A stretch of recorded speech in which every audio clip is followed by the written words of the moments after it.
তাসনিম খলিল ভাইয়ের সাংবাদিকতার মূল্যায়ন করবার মতো যোগ্যতা আমার নাই। তারপরেও একজন সংবাদকর্মী হিসেবে আমি যেটা মনে করি যে তাসনিম খলিল কেন এই নেত্র নিউজ খুলতে হলো, তার মানে উনি কিন্তু এর আগে কিন্তু এখানে মূলধারার গণমাধ্যমের সাথে জড়িত ছিলেন। উনি কিন্তু বেশ প্রভাবশালী রিপোর্টারও ছিলেন। উনি আসলে সাংবাদিকতা করতে পারেননি, এখানে সাংবাদিকতা তাকে করতে দেয়া হয়নি। যখন সেই তার অনেকগুলো সংবাদ যখন আলোচিত, তখন অনেকেই বলছে এটি গুজব রটাচ্ছে।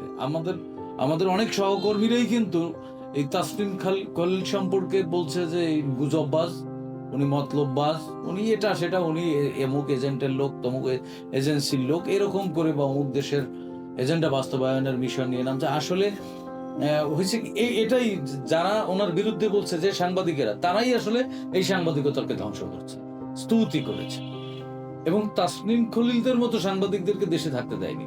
এবং নেত্র নিউজ, আমি মনে করি নেত্র নিউজ হচ্ছে অনুসন্ধানী সাংবাদিকতার একটা প্রকৃষ্ট উদাহরণ দক্ষিণ এশিয়ায় সমসাময়িক সময়ের মধ্যে।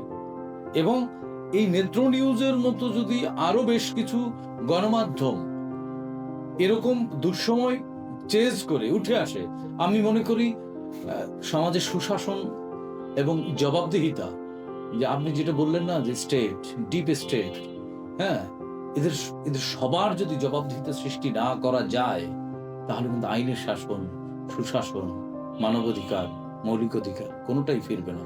সুতরাং এরকম আরো তাসনিম খলিল দরকার।